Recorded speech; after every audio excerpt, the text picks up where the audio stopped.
जिस तरह से पूरे उत्तर प्रदेश में वातावरण है भारतीय जनता पार्टी के लिए, जिसकी कुछ बड़ी घटनाएं हैं, भारतीय जनता पार्टी के विरोध में खड़ा हुआ समाजवादी पार्टी का गठबंधन हर रोज और कमजोर हो रहा है।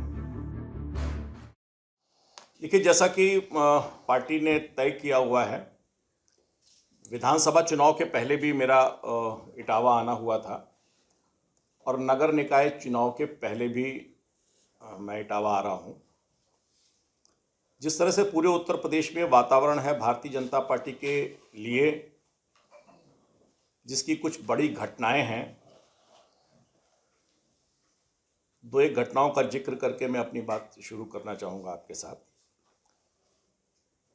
किस तरह से विधानसभा के चुनाव के बाद भारतीय जनता पार्टी के विरोध में खड़ा हुआ समाजवादी पार्टी का गठबंधन हर रोज और कमजोर हो रहा है। हमने देखा कि विधानसभा चुनाव के समय समाजवादी पार्टी के पक्ष में जो समर्थक दल थे, उनके नंबर्स लगातार कम हो रहे हैं। केशव देव मौर्य का राजनीतिक दल उनका साथ छोड़कर जाता है। उसके बाद ओपी राजभर का राजनीतिक दल उनका साथ छोड़कर जाता है।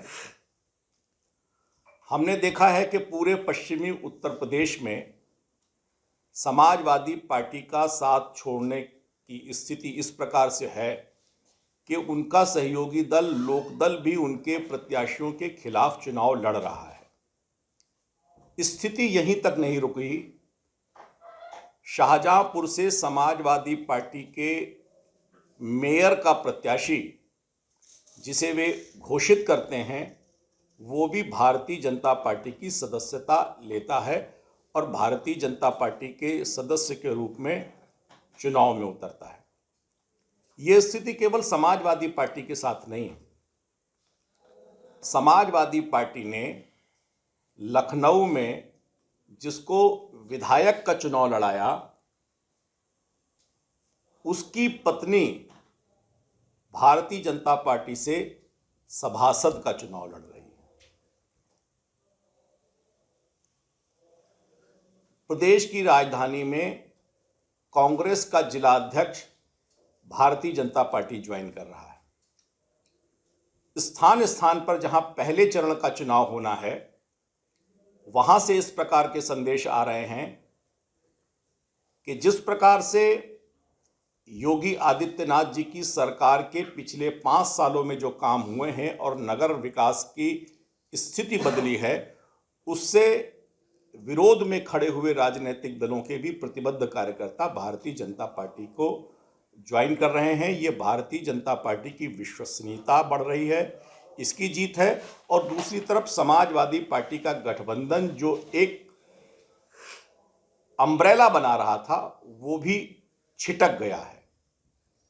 इसका मूलभूत कारण हम देखते हैं कि आज की डेट तक समाजवादी पार्टी का नेतृत्व निकाय चुनाव में जनता के बीच में जाकर एक भी जनसभा नहीं कर पाया है, जबकि भारतीय जनता पार्टी का नेतृत्व, चाहे वे मुख्यमंत्री हों, चाहे वो दोनों उप मुख्यमंत्री हों, चाहे वे पार्टी के अध्यक्ष हों, चाहे वो पार्टी के संगठनकर्ता हो, चाहे वो मंत्रियों का पूरा समूह हो, उत्तर प्रदेश में नगर निकाय के चुनाव में पूरी तरह से उतर चुका है।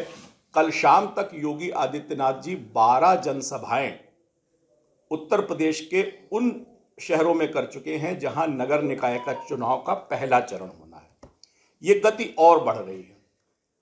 इसका बड़ा कारण क्या है कि भारतीय जनता पार्टी ने बीते 5 सालों में नगरीय क्षेत्रों में जिस प्रकार का परिवर्तन किया है, वो अपने आप में आउटस्टैंडिंग परफॉर्मेंस है। जैसे समाजवादी पार्टी के सरकार के समय केवल प्रदेश की राजधानी के अंदर 3 किलोमीटर मेट्रो चलती थी।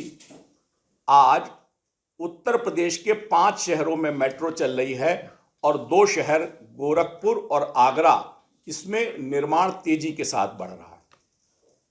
पूरे उत्तर प्रदेश के अंदर लगभग 5000 किलोमीटर की पेयजल की लाइन नगरीय क्षेत्रों में पड़ चुकी है। 3,500 किलोमीटर की सीवर लाइन इन नगरीय क्षेत्रों में पड़ चुकी है।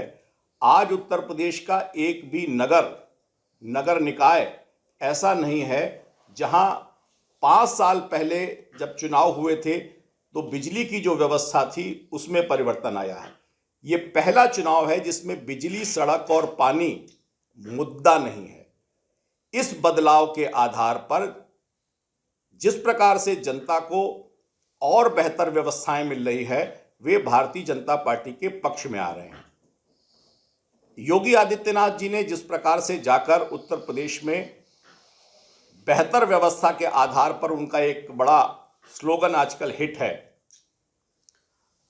उत्तर प्रदेश में चाहे होली हो या ईद, दिवाली हो या बकरीद, दुर्गा पूजा हो या मुहर्रम और दशहरा हो या शब रात, उत्तर प्रदेश में न दंगा होता है न कर्फ्यू लगता है।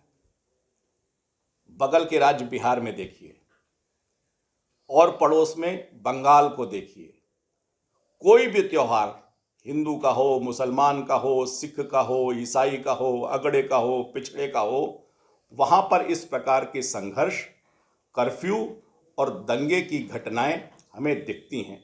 ये बदलता हुआ उत्तर प्रदेश है। इसीलिए ये विकास की दर, विकास की कड़ी, विकास की गति और नीचे पहुंचे, इसलिए डबल इंजन की सरकार ट्रिपल इंजन की सरकार में कन्वर्ट हो।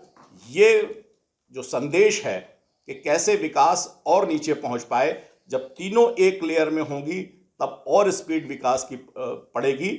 इसीलिए इस बार के नगर निकाय के चुनाव में भारतीय जनता पार्टी ऐतिहासिक जीत के लिए पूरे प्राण प्रण से लगी हुई है।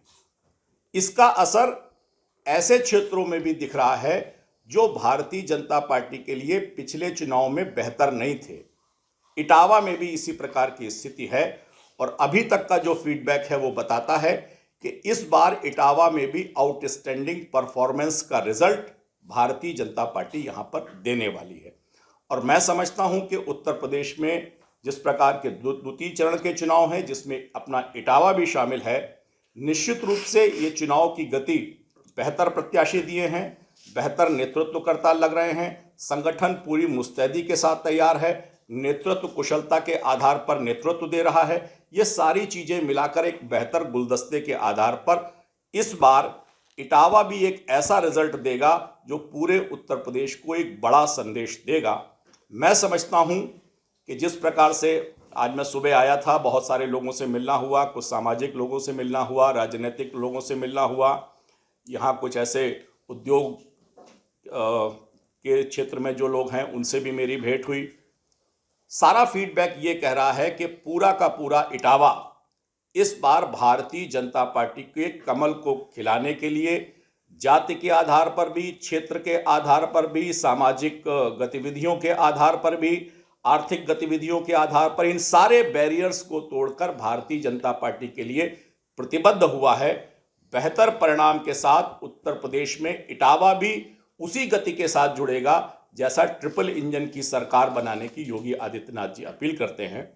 मैं समझता हूं कि ये बदलाव पूरे देश को, पूरे प्रदेश को इटावा से भी एक बेहतर संदेश मिलेगा। यही बात मैं आपसे करने के लिए आपके साथ बैठा हूं।